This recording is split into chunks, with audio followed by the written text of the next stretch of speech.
MP for North Shropshire. Helen, thanks for being with us on BBC Radio Shropshire. Good morning. This morning. What do you make of what happened yesterday? Well, it was an extraordinary scene yesterday in the House, really. I mean, I think it's the first time Boris Johnson has apologised sort of with meaning.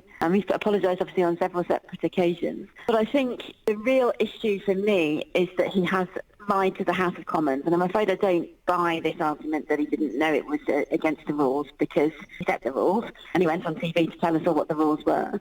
So for me, the fundamental point here is that he's lied to the Houses of Parliament, has lied to the House of Commons, and his own code of conduct that he's responsible for upholding says that that's a resigning matter. And it's black and white. And it's really important that the House and the public can trust politicians when they stand up in the House of Commons and make a statement that they're telling the truth. And so if he doesn't resign, if he doesn't uphold his own code of conduct, then that trust is really badly eroded. And I agree with you that it has gone on far too long. He should have resigned when it first became apparent that he'd lied to the House. And instead we're having this terrible drip, drip, drip, drip, and undermining of people's confidence in the system. And I think it's time that if Boris Johnson won't resign, the other Conservative MPs, stood up for standards in public life and got rid of him. This might be angels dancing on the head of a pin, but can you say someone has lied if they believe they were telling the truth? Well, if he believes he was telling the truth, if he didn't understand his own rules, then frankly he's too stupid to be the Prime Minister, and he shouldn't be in position anyway. What do you think will happen tomorrow? The vote tomorrow, just explain to us, for people who are not quite up to speed with all this, explain what you and your fellow MPs are voting on tomorrow. Well, we haven't seen the wording of the motion yet, but my understanding is that this is a Labour motion to refer the Prime Minister to the Parliamentary Standards Committee, which has a wide-ranging remit to look at whether the standard of behaviour was appropriate. So essentially whether or not he's misled the House.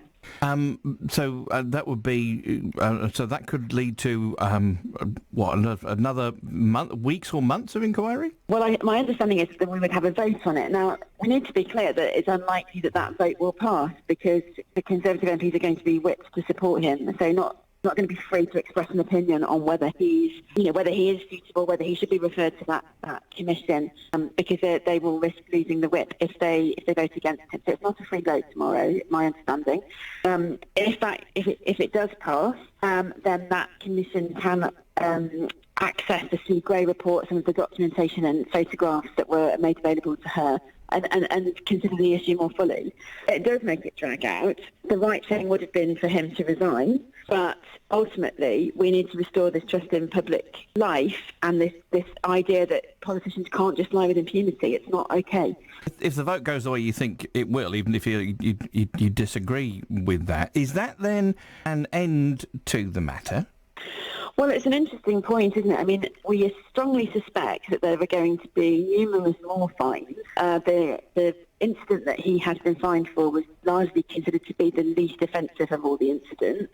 So this is going to continue drip, drip, drip over the next few weeks, as far as we're aware, and we still have that Sue Gray report to come. So it isn't going to be the end of it, unfortunately. The way to close this down and focus on what really matters in this country, on the cost of living, on showing our support for Ukraine, which are things that we're united on, that we all agree are fundamentally important. We're just being hugely distracted from that because the Prime Minister won't uphold his own ministerial code. And that's really a really serious place to be. If Boris Johnson is fined again, where does that leave him? Well, I mean, a number of Conservative MPs have likened these fines to a speeding offence, which I think is insulting and inappropriate. But the reality is, if you get more than 12 points for speeding, you get banned. And I think that's where I think this could end up with the Prime Minister. I think a lot of Conservative MPs will find it very difficult to support a Prime Minister who's broken the law so egregiously. And also, I think if he has a disappointing result in the local election, that will also sharpen their focus. But it is worth saying in these local elections coming up that the Conservatives didn't win very many seats in the equivalent elections last time round, so they haven't got much further to drop. It'll be interesting to see how they interpret those results. You mentioned that there's a lot of other things on people's minds, like the war in Ukraine, like the cost of living, and there are people that are saying this is all a sideshow and it's a distraction from that, and it's stopping not only the Prime Minister but indeed the House of Commons getting on with those jobs. How do you respond to that? Well, I agree. We shouldn't be focusing on whether or not the Prime Minister broke the law or whether or not he's going to uphold his own code of conduct. But he's the one stringing it out. He's the one who's constantly said, we need to wait for the Sue Gray report. We need to wait for the police to finish their investigation. We need to wait. He could have ended this at the point it became apparent that he'd lied to the House. Or we could have just told the truth in the first place. The reason we're having this nightly saga of, revelations and drama is because he won't do the decent thing and resign. Helen Morgan, Liberal Democrat MP for North Shropshire. Thank you very much.